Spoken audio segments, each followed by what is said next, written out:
Have you ever felt stuck in anything really, but in the context of, health, fitness, strength training, like the whole deal? You ever feel stuck? Ever feel like you're just not making progress? Maybe you feel like you're doing all the things, you're hitting the calories, or you're hitting the macros, or you're doing your presses, or like whatever it is that you're doing. You ever feel stuck? I know I've spoken to many colleagues, many students of ours who've felt that, who may be going through that as of making this video, and I've felt stuck like that too. I mean, shoot, I was stuck at 405 for like over a year. Couldn't break it. I kept trying to pull conventional. That's just seemed to be the stance, air quotes, the stance that everybody was doing, and nothing was changing.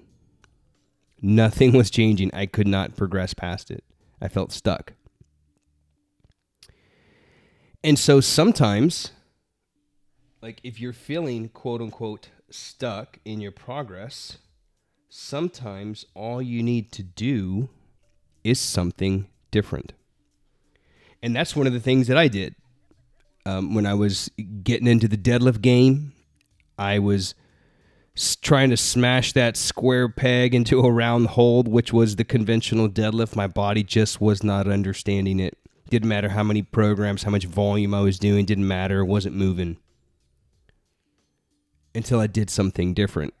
And I've kind of talked about what that was, what that quote unquote different thing was at the kickoff of this series. And I shifted to sumo. I stopped doing training programs and I focused on getting better at the deadlift. And so that's what I'm actually going to be doing in this episode, day 10. I'm making a little shift to conventional. Not going to pull conventional the whole series, but it's just something that my body and my hips specifically were telling me that it's something that it wanted. My hips are feeling a little sore today after all the volume from the first 7 days, and then now I'm up a little bit here pulling 405. Nothing crazy. The volume is really low for 405. I mean, I think I pulled 10 singles yesterday. Today I'm doing half the volume, so I only got 5 singles today, and then tomorrow I'm going to be doing probably about 8 singles tomorrow. But anyway, I'm switching to conventional for the day. Working my way up to a 405. I'm going to hit my 5 singles there. And for a couple of reasons. One, it's going to give my hips a little bit of a break. When you're pulling sumo long enough, you're really hitting your groin really, really hard. And I'll know when it's time to like back off of sumo, or maybe do a day or a couple of sets. Especially like if I'm coming down, like back off sets if I'm going to do some conventional work. It's when I don't know what it is. It's always my left groin. It starts to cramp up when I'm done. Once I'm done with the set, it feels like it wants to cramp up on me. And I don't know if you noticed in the yesterday's video, I was kind of marching my legs up and down. Marching my legs up and down because my hip flexors, I could already feel them getting tight on that left side. And so conventional kind of takes that stress off. So once you've been sumo deadlifting long enough, your hips may start to get a little sore just because you're really hitting those adductors pretty hard. And that's what I'm doing today. So conventional is faster off the floor. Okay, definitely a little bit faster off the floor, but it can be harder to lock out when the load gets heavy enough. That's why you start to see some guys get the earthquakes, right? And they're just really kind of muscling it up with their back. And ultimately what they end up doing is pulling their pelvis over top of their hips. I believe I talk about this in one of our wedge videos. I'll see if I can find it. And then the sumo, on the other hand, is slower off the floor, especially when the load is significant and you pull sumo. It's going to feel like it's glued to the ground for the first few seconds. But if you keep pulling, it'll break. And if you can, more than likely, if you can break the weights off the floor with sumo and you're not out of position at all, more than likely you're going to lock out the lift because it's slower from the start, but it has a much faster finish. All I can guess and assume why it has a faster finish is because your hip external rotators are lit up, your feet are more externally rotated, your glute, which means your glutes are going to be on more, and allows those hips to come through really quick. It's kind of like a kettlebell swing. And so, yeah, man, if you're ever feeling stuck, that could be a key indicator of your body, your nervous system telling you, hey, I ain't down with this. You need to change something, right? So let's look at it from like an eating perspective, right? If you're stuck, like I'll use me as an example again. I've been on a cut. I've been trying to lean out, and I've been stuck at a very specific weight target. I've been stuck at a certain weight for a while now, and I'm in a pretty extreme caloric deficit for how much I, for my current body weight, my current body fat percentage, how much I'm lifting, how active I am with, deadlift, kettlebell, jiu-jitsu, and I do a daily walk every day. It's a lot of activity.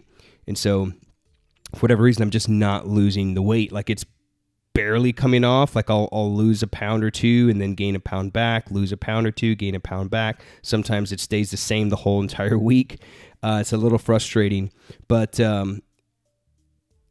sometimes if you're in a caloric deficit for too long, your body can start to reject the deficit, right? Your weight won't move anywhere. You might even gain a little bit of weight. And then that just brings more doubt, right? That just brings more doubt. And then the same thing can happen for your strength training. If you're trying to improve your press or something like that, and you're pressing and you're doing all the volume and you're doing all the grease to groove, well, you know what? Your body just probably just rejecting the press. It doesn't want it anymore. I had this. This came up with a buddy of mine who, shout out to Brian Robinson. He's a good friend of mine, and he was needing some help passing his level 2 and couldn't pass the press. Had to press the 48, and the 40 kilo felt like the 48 should feel. And so within a matter of, I'll link a video to him sharing his story here. He pretty much thought I was crazy when I told him that, look, here's what we're going to do for the next 5 weeks. We're not going to press at all. We're going to do heavy snatches, and we're going to do push-ups, which is like complete opposite of what people would expect for them to do, what people would expect for one to do when they're trying to press half body weight press, right? Because the old adage is to press a lot, you need to press a lot. Well, not necessarily.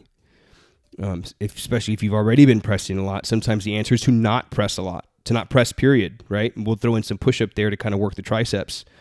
But again, I'm a big fan of zigging when everybody's zagging. And so I'll let him tell the rest of his story. Happy to report he crushed that press pretty easy. But that's just another example of rejecting it, of your body rejecting the press or rejecting whatever exercise you're trying to make it do and it no longer wants to do. If you're trying to force it to lose weight, keep this in mind. Your body doesn't want to lose weight. Okay, it's kind of, it wants to be in a homeostasis, right? It doesn't want to lose weight. It doesn't want to lose the body fat. It doesn't want to gain the muscle. You have to trick it and you have to force it to do these, sometimes make these adaptations. And so if you were like, from an eating perspective, if you were to just like bump your calories for like two weeks or 3 weeks, yes, you'll probably gain a few pounds because it's physics. You're adding more food to your body, more weight. So yeah, you'll probably gain a few pounds, but then eventually it'll come off. Because when you do that, it kind of serves as like a system reboot, like a reset. It serves like a reset and helps the body to start losing body fat. Same thing with pressing or deadlifting or whatever that may be. If you just get off of that exercise and you focus on something else, maybe you work on your squat or snatching or whatever, you give your you give your nervous system that rest. It'll super compensate, and then you'll actually be stronger without having to do that exercise. So it's like a system reboot, okay, or a reset. And so that's what today's episode was about. Me just doing something a little different, pulling conventional 405. Plus, it should silence anybody that's like, oh, well, people only pull sumo because they can't pull conventional. Well, you saw here I pulled 405 pretty easy for singles. I can pull 507, which is 230 kilos. I can pull that conventional, and I can pull it sumo. So it's all about the skill set. Obviously, you're going to be strong. I'm definitely stronger in sumo over conventional. But one of the big reasons why I did it today was just to give my hips a little bit of rest, do something a little different, hit some muscle groups, hit a few muscle groups that the sumo doesn't hit, like hit more the lower back, really hit the glutes a little bit harder, and get those hamstrings in too, because the sumo is definitely a little more quad dominant. So it's kind of evening things out, if you will. But that's it, man. That's all I got. Wanted to share with you. If you feel stuck, if you're not seeing progress in your diet, if you're not seeing progress in your strength training, do something different, completely opposite. Go up a few hundred calories per day for a few weeks and then revisit your deficit. Get off the press, get off whatever the exercise it is that you're doing, revisit something else, maybe something that's an antagonizing an antagonizing movement pattern, right? If you're, instead of doing press, switch and go to pull-up. Instead of doing overhead military press, shift for a few weeks and go and work on your pull-up, and vice versa. And you'll be pleasantly surprised when your nervous system super compensates and you come back and you're going to be stronger for sure. So that's all I got, man. Appreciate you watching today, and I will check you out, or I'll catch up with you on the next episode. Peace.